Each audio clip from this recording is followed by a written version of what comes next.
following podcast contains mature language and discussions that are not suitable for younger audiences. The opinions voiced in this podcast are our own. We are not experts on the topic we present, but have conducted our own research. Listener discretion is advised.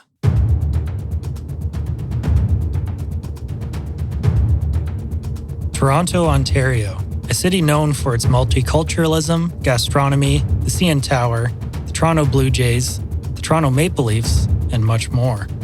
But what many people don't realize is that Toronto has a much more mysterious and hidden side to it, one that lies underground. Beneath the bustling streets of Toronto's Cabbagetown neighborhood lies a legend that has been a mystery for over 40 years. A tunnel system from Toronto's past that has been covered up is said to harbor a terrifying secret. In this episode, we're going to explore these forgotten tunnels, delve into the legend of what lives down there, and try to figure out what it could possibly be. Welcome to the Strange and Undecided podcast.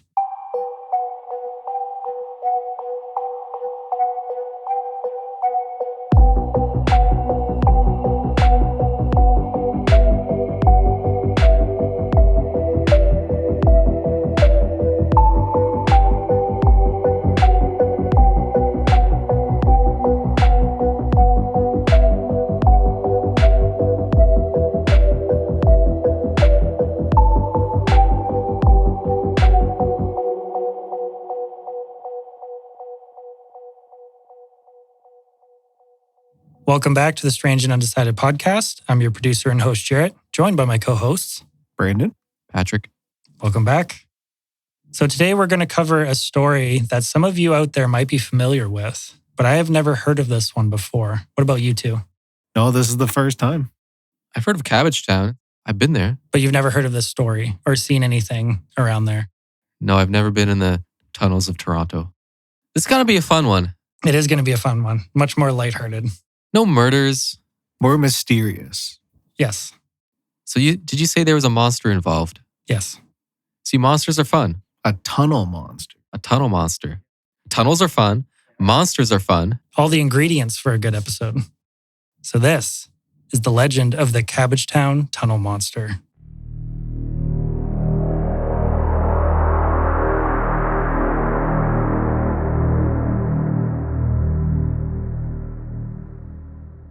The Cabbagetown neighborhood is located along the Don River on the eastern side of Toronto's downtown and is one of the city's oldest neighborhoods. In the 1840s, Irish immigrants escaping famine settled in the area and began cultivating cabbage in their gardens, leading to the naming of the area. The neighborhood features many Victorian-era homes and is known as the largest continuous area of preserved Victorian housing in North America. This area prospered up until the First World War. After that, poorer residents began moving into the area, leading to a decline. Multiple families would even move into a single home just to afford it. The homes began to deteriorate, and once value in the area dwindled, parts of Cabbagetown were razed. Housing projects began to be built in the later 1940s, but were stopped during the 1970s in an attempt to preserve what was left. Once known as an area stricken with poverty and having a rougher edge, efforts were made to preserve and restore Cabbagetown, which ultimately led to it being one of the city's most gentrified areas, reestablishing its former glory. While the surface may have been restored and is thriving, beneath the picturesque neighborhood lies a network of tunnels and underground passages which are remnants of the city's early infrastructure. Back before Toronto was full of skyscrapers and buildings, there were many creeks and rivers that meandered through the area. The water eventually got so dirty that waterways were built to direct them as infrastructure expanded. Also, if there was that much water around foundations of big buildings, this could cause damage and lead to collapses. The underground tunnels are now remnants of the city's past. To add to the intrigue, most of the tunnels still remain largely unmapped and are almost completely inaccessible. This murky underworld is the perfect nightmare fuel. It makes your mind wonder, could something be living in its depths? Hidden all this time and living in the shadows underneath a densely populated city like Toronto, one person has seen it.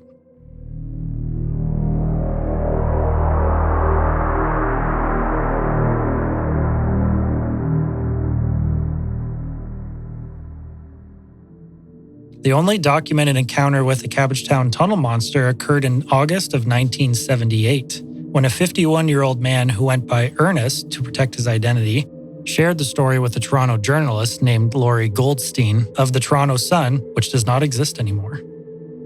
According to the story, Ernest, who was living in his Parliament Street apartment at the time, had lost one of his kittens and went outside to go look for it. So him and his wife were taking care of a litter of kittens, and they noticed one got out and went outside somewhere, so he went to look. While he was searching for his kitten on the street around his apartment, he heard a faint meow. He followed the animal's meows, which led him to a small opening. He described it as an old maintenance tunnel of sorts, half hidden behind brush and rubble, and it led to an underground tunnel.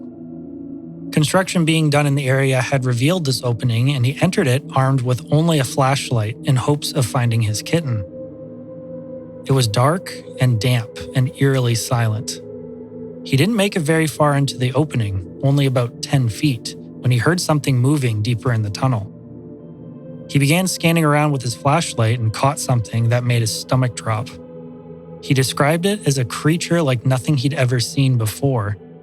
It was approximately 3 feet tall, with slate gray fur, large teeth, gangly arms, and most distinctly glowing orange-red eyes. Ernest stood there in shock, unsure what to do next. The creature then hissed at him and spoke real words. It said, "Go away, go away," before disappearing into the darkness. What? Terrified, Ernest quickly retreated out of the tunnel, as most sane people would. The encounter scared him so much that he did not report the incident. Instead, the Toronto Sun actually found him and got him to tell his story. He told the journalist, quote, "I wish you'd never come here. If I tell you what I saw, people will think I was drunk or crazy. They'll never believe me," end quote. Ernest was reluctant, but showed the journalist the location of the tunnel entrance. It had collapsed during the winter and was no longer accessible. Some believe that the monster purposely knocked down part of the entryway to prevent people from coming back to look for it. When Ernest was asked about what he thought the tunnel was, he said, quote, "I saw it where the tunnel turns. The last I saw was headed off into the dark. The passageway seemed to drop down very quickly and go a long way back," end quote. How do they track down Ernest? Like, how do they get the story out if he didn't tell anybody? So the journalist knew somebody who was a trusted asset, if you want to call it that, who knew Ernest and had heard the story from him. So that friend of Ernest contacted the Toronto Sun and say, "Hey, you need to go find this guy and listen to his story because it's something that would be good to get out there." All right, well, that gives it some credibility if there's a middleman. Yep. Ernest thought that the tunnel fed directly into the sewer system and that the entrance he discovered might have been an access point used by the creature to reach the surface. Ernest also thought the entrance was dangerous and believed people would try to access it in some way and would end up getting hurt. The city sewer department agreed to inspect the tunnel as it presented a potential safety hazard. The sewer workers were also interviewed and asked what they thought about Ernest's story. Surprisingly, they weren't really surprised by what he said. They stated to the journalists that it was a completely different world down in the sewers. They talked about finding things like mattresses down there that they had to fish out and described hearing strange noises and having unexpected gusts of wind hit them. They also talked about animals like raccoons and beavers getting into the sewers on occasion, but that didn't exactly compare to Ernest's story. They finished the interview with a chilling statement. Quote, "I don't know what he saw down there, but I'll tell you one thing. If we could get in there, I sure as hell wouldn't want to go down alone."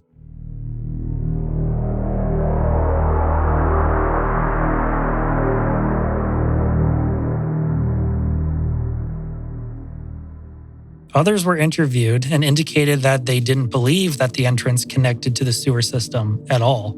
But with no possible way of finding this out, nobody can say for certain how far the passage went and what is potentially connected to it. On March 25th, 1979, the Toronto Sun ran the story in their newspaper with the headline, "Tunnel Monster of Cabbagetown." The article featured a photo of the tunnel's entrance according to Ernest, and an artist had drawn a picture of the creature. I will be posting the article in the show notes for anyone who wants to see it.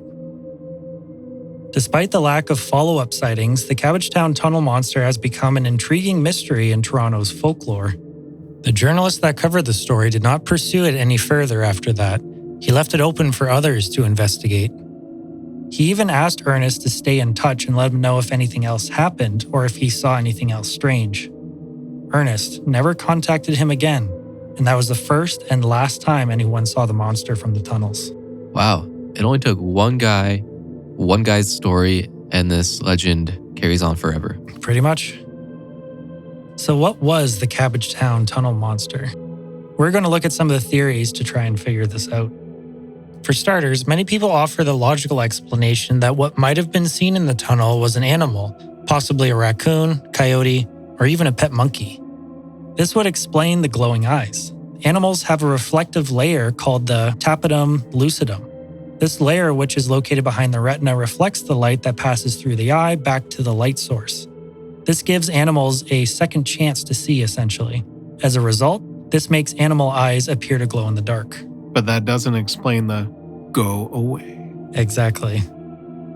Others suggest Ernest may have encountered a homeless person living in the tunnels and wanted nothing more than to be left alone. This would make sense as mattresses were pulled from the sewers in the past from being brought down there.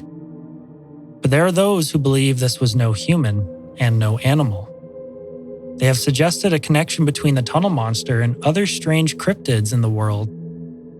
So could Ernest have encountered one of these things? Or had he stumbled across an undiscovered species?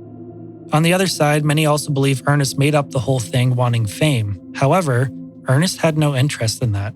Like I mentioned before, he never approached the reporter. The reporter found out about the story through someone who knew Ernest, and he was still reluctant to talk about it. And that's not even his real name. Exactly.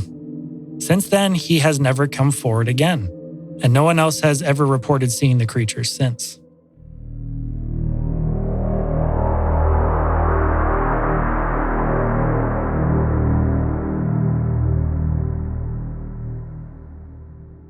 Some researchers suggest that the Cabbagetown tunnel monster may have its roots in First Nations culture. What is known as Toronto now was inhabited by Indigenous peoples for thousands of years.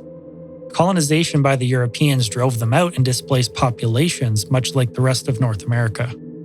The Ojibwe people of the region tell tales of a creature known as the Memagwezi. These creatures were said to be a type of water spirit that appeared as small, hairy, humanoid creatures that inhabit waterways and are known to play tricks on humans. One example is that they will tip your canoe if you don't give them a proper offering, such as tobacco. Unless you have a flying one, which we've covered in multiple episodes. That's true, but that's also being possessed by the devil. Pick your poison. No kidding. Depending on the encounter, the spirit can either bring good fortune or bad fortune. These beings are often described as mischievous and elusive. These characteristics might just align with Ernest's encounter. It is possible that when the waterways and sewers were made and covered up, the creatures were trapped inside and now live in the shadows, sealed from the outside world. Some have speculated that the Cabbagetown tunnel monster could be of extraterrestrial origin. This theory alludes to the possibility that the creature is actually a being from another planet or even another dimension. They also point out the creature's ability to communicate as evidence of its otherworldly origins. It is also believed that these aliens are conducting experiments beneath the city. This theory is actually supported by the works of an individual who goes by the name Commander X. Commander X is allegedly a high-ranking military official with knowledge about a secret underground UFO base and many more around the world. They indicate that there are several of them, and one of them is directly under the city of Toronto. They also go on to explain that there are magnetic effects observed in the area of Ernest's apartment that are a direct result from the generation of powerful electromagnetic fields underground.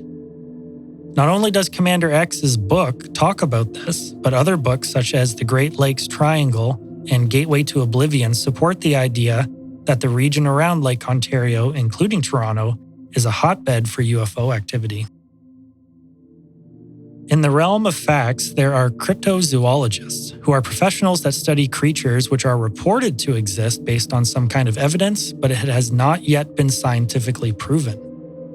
They have commented on the Cabbagetown tunnel monster, with some of them suggesting that the creature could be a previously undiscovered species of primate or hominid, living undetected in the city's underground spaces. Based on descriptions of the creature from its human-like features and behavior align with other cryptids, such as Sasquatch. At the end of the day, these are all simply theories, each one more sensational than the next. So we are forever trapped in a cycle of speculation and mystery. Will we ever know what Ernest truly saw in that tunnel?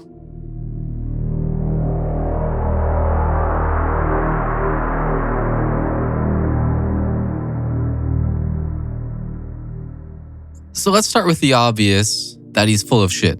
Like, just a prankster. If you're going to go with that theory, what about it makes it scream that he is full of shit? Well, it's just the most plausible. Is it an alien base, or is this guy full of shit? Or he actually saw something, or heard something, or hallucinated. He's telling his truth. But is that the truth? I think that's an important distinction here. He could 100% believe what he saw was this animal, but what it actually was is something completely different. Right. Keep in mind, you're in a sketchy tunnel. You didn't even know it was there. You're probably on edge looking for your cat. Your emotions are running high.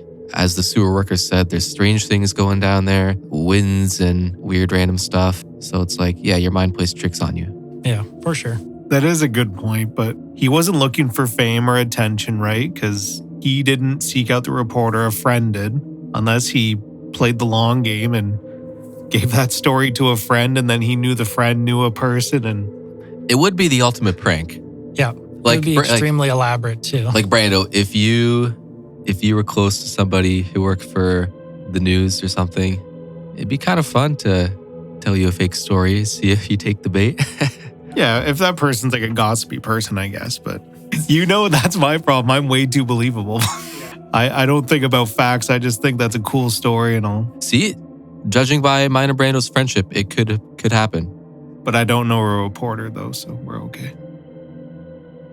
So Pat, you're going on the side of he's just full of it and he's spinning a story to mess with people, and it's just funny on his part, which is why he doesn't want to follow up, because he's like, this is a one and done thing. I got to mess with them and then create the mystery. Not that I think that's the case, but I just think it's the most likely explanation. Personally, I would love it to be an alien base down there. Yeah, it's way more fun. Oh yeah. So personally, what do you think? You definitely saw some creature, some animal. And in the darkness and in the heat of the moment, I think he misjudged that thing for something that it wasn't. And the voices that he heard was also just playing tricks on him. What do you think, Brando? I don't think it was an animal. I think it was a homeless person, which is like the most boring. He could have just had like a old fuzzy gray coat or something like that. It doesn't say anything about the eyes. I don't have an answer for that. But it's like you said, he was on edge. It was pitch dark. All he had was a flashlight, right? Like, I don't feel like homeless people would be hanging out in tunnels midday in the summertime. I feel like you got nicer places to go. I also think they go wherever it's safe and cozy and out of... Cozy?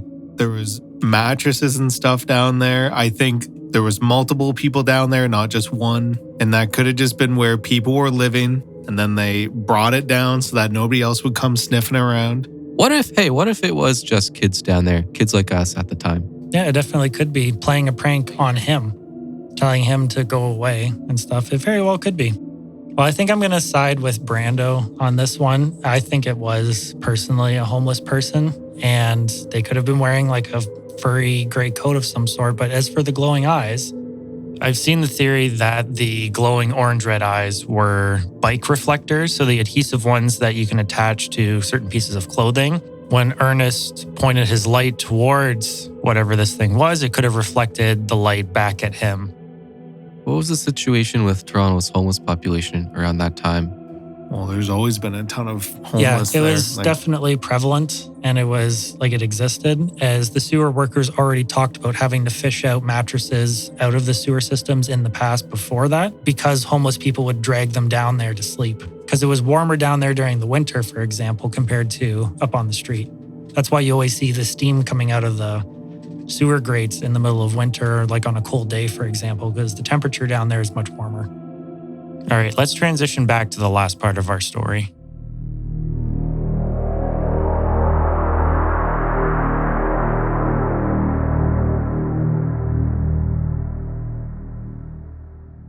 The initial media coverage of Ernest's encounter caught public attention and fueled imaginations that led the story to spread like wildfire. It became a topic of conversation in places ranging from local pubs all the way to elementary schools. The legend was woven into the culture of Cabbagetown and Toronto as a whole. The Cabbagetown tunnel monster has inspired many urban explorers to investigate Toronto's underground spaces.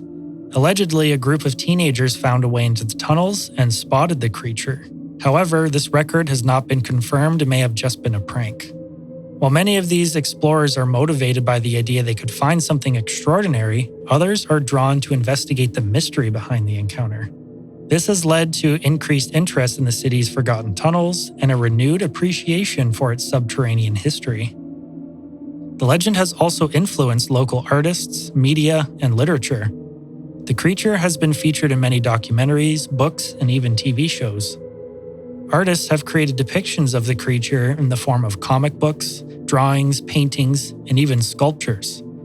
All in all, the Cabbagetown tunnel monster has left its mark on the city of Toronto and still lives on in many different ways. But with a lack of concrete evidence, the Cabbagetown tunnel monster remains a scary story to tell by a campfire or when you want to scare someone. It has become a part of the city's identity, and many are proud of it. But will we ever find out what was down in that tunnel? Was it a hoax, misidentification, or something beyond our understanding? We will never know. Whatever it is, it will remain strange and undecided.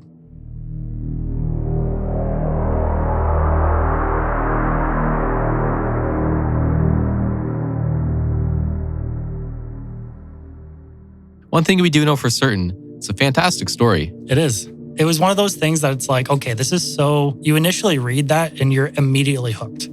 Tunnel monster in Toronto. Okay, done. I'm going to read this whole article and keep going. Yeah, because when you were rhyming everything off, it was like, wow, it could be that, it could be that, it could be that, because we just don't know enough, right? But yeah. So can you go down into those tunnels? Or are they all blocked off now and unsafe? From my understanding is that you can't access them anymore. Everything's paved over. It's inaccessible. No road trip. No, unfortunately not.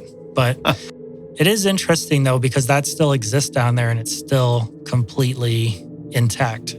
So that also creates the mystery of what's down there. You can't access it. You don't actually know. So how can you definitively say nothing's down there? You can't. It would be a great place for a monster to hide. It would. It's nice and quiet. Nobody's going to go down there and you'd get lost. It's an absolute maze. Yeah. I would need more than one flashlight.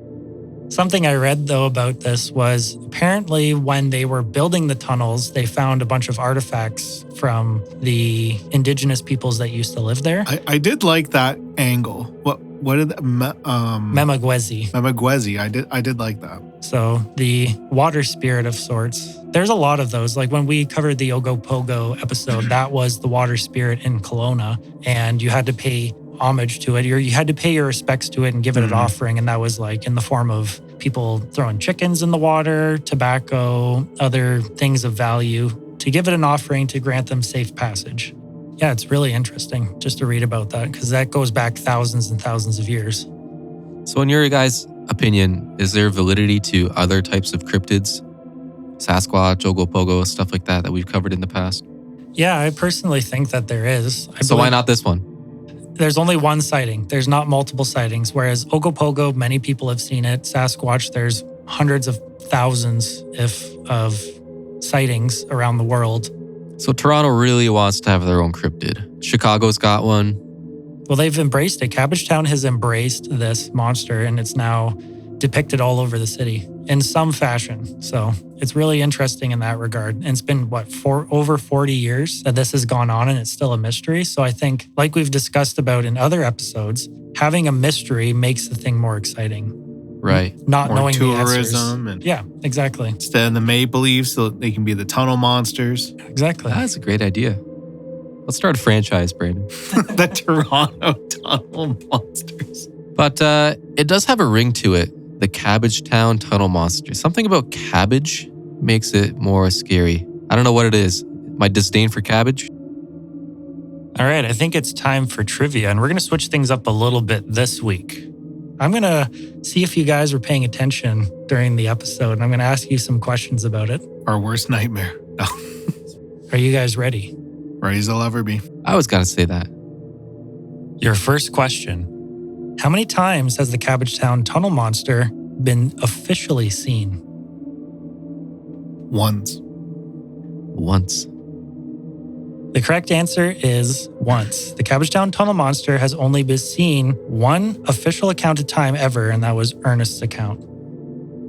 Number 2. What color were the eyes of the Cabbagetown Tunnel Monster? Orange. They got to be red.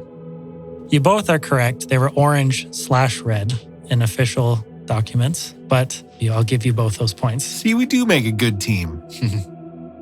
Question number 3. How did Cabbagetown get its name? Apparently it was the Irish. Is that all you're saying? That's my answer. In the 1840s, the Irish, they came to the Toronto area and they grew cabbage. That is correct. Pat, for your answer, you get half a point, but for Brando's detailed explanation, he gets a full point. That's why I wanted to make sure he was done his answer. All right, so actually I forgot to mention to you guys last week, you guys actually tied. So I thought you had won for some reason, but I miscounted and you guys actually tied. So Ooh. I don't know how Brando's winning this trivia challenge. he's doing well, he's listening. Historically, I thought I was good at trivia, but Brando's schooling me. We're going to cover more cryptid topics like this. I found a bunch more. Sweet. Not specifically in Toronto, but all around Canada. So I found a really good resource, which I will not divulge until all these episodes are complete. But we might will get be our covering- road trip in. Yeah, no kidding. Track us across Canada.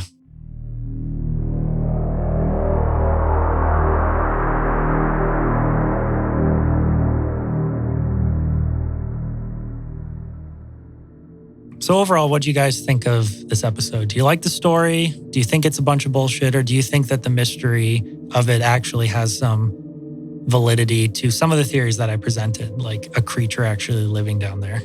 I love the mystery of it because it could literally be any of those things that you mentioned.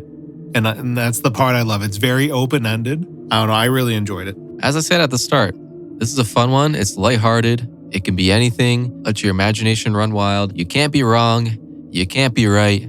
Just enjoy it. And good for Toronto for carrying on the story. You know, I thought you would have been more interested in the UFO explanation, like the underground bases. So this Commander X talking about how Lake Ontario, there's basically in Toronto and Lake Ontario, there's an underground UFO base that operates. Like, have you heard of this before? Never in Toronto. Like, I've heard of supposed underground bases in other parts of the world. People usually cite Antarctica or under the ocean. But Toronto, it's just so populated. Like, why? I was going to say, well, maybe these larger areas have more to offer, right? There could be one in Toronto and Ottawa and all these bigger places, right? Yeah, and if potentially these aliens that are underground are running experiments on humans, they have the perfect population to pick from. There's no shortage of people. So like you take a population of 10 people, one person goes missing, you're going to notice that. But if you put 100,000 people there and one person goes missing, you're less likely to notice. Unless there's like remote areas where they need minerals, such and all that. But yeah, if they're wanting to run experiments, then what better place, right? And isn't it Pickering that has a nuclear power plant? Oh. And that's also on Lake Ontario, I believe, too. How far is Pickering from Toronto? Not far. It's only about 40 kilometers northwest of Toronto. So if you follow Lake Ontario northwest of Toronto, you'll eventually hit the power plant in Pickering. Okay, well, Now that we have a nuclear power plant nearby, we can get into our UFO theories. As we know, we've talked about this last episode. Here's the trivia, Brando. What's the connection between UFOs and nuclear sites? Is it just where they could get some like power? Like just Well, nobody knows the answer. I was just asking you. oh man. I'd say that's a good guess. My guess also would be because during World War II, when when the Americans dropped the atomic bombs on Hiroshima and Nagasaki, UFOs suddenly showed up after that. And the theory is that we demonstrated nuclear capabilities in the form of nuclear weapons. And that is a huge concern for the world as a whole and for its survivability. So aliens took an interest in us after that point in time. Engage their interest. Yeah, Why? hence why they still have that engaged interest in all of our nuclear sites. So is it more because we pose a threat potentially to them? Intrigue? How could they have done that? We want to learn? I don't know. I think threat would be a valid explanation. It's like, what if a bunch of monkeys discovered some advanced technology that could hurt a bunch of people? Us humans would Have try you seen to Planet of the Apes? stop them. Is that the premise? Pretty much. Like, if we gave a monkey a gun, that would be bad news. The equivalent to our gun is nuclear power. So that also suggests that aliens think that we are inferior to them and not mentally capable of that kind of responsibility. Well, I want to go back to the word alien that you used. Why would an alien care if we destroyed ourselves and our planet? What if the proper word is some other species that's been evolving alongside us on this planet that's more highly advanced than us? They don't want them to go extinct from our stupid decisions. I'm just imagining just them up there just looking at us and we're just one big experiment to them. They're just feeding us this information and giving us these tools. See what we do with it. 100%. We are the equivalent of an ant colony. We're like their little playthings. But it's like, now I'm just like spiraling. I don't know. I like when you spiral. I like getting you into our conspiracy theories. I feel like you can go down a rabbit hole so easily. God. Like we've already Yeah. done that. We've already gotten so far off topic. But yeah, no, I thought that the UFO one was interesting to include, at least because of the fact that multiple books have been made and published about the UFO bases underneath the city running experiments and existing. And this could potentially be an alien that Ernest spotted. So very interesting. I want to know more about this Commander X. One thing I'm thinking of, you mentioned like another dimension or like I don't know if you said portal or if I'm just thinking about portals now. I said another dimension. I didn't mention portal specifically. So speaking of like the native populations, like it's pretty big with the Navajo people down in the United States. I've heard them talk about like cryptids coming out of portals down there, like Sasquatch type creatures, like Wendigo type stuff like that. So yeah, it's just making me wonder, like what if Toronto had something like that? So you don't think it's Sasquatch in the tunnels? Because I did mention that too, that cryptozoologists have speculated that maybe a different species of Bigfoot or a different kind of Bigfoot or Sasquatch lives down in those tunnels. I don't think Sasquatch exists as an actual creature. I don't think Sasquatch exists as an actual like physical mammal, like a creature, but I'm more leaning towards it exists as like a spirit type creature. Right. Hence why it can be seen and then disappears in the blink of an eye. Right. There's never been any evidence of bodies found of these creatures. Right. But clearly thousands of people have seen them. I was going to say maybe indigenous people have these stories because they pay homage to these creatures and they're entrusted with these stories. Indigenous people definitely have more respect into the spiritual realm of things. Much more believing, right? Absolutely. I think this just proves that a topic like this, there are so many avenues that you can go down and discuss various points that you could spend all day going down a certain direction thinking, oh, it might be this thing, and you'd never ever find the answer. So that's why I think this mystery in particular is so intriguing, because there's so many different possibilities and we will never know what it is.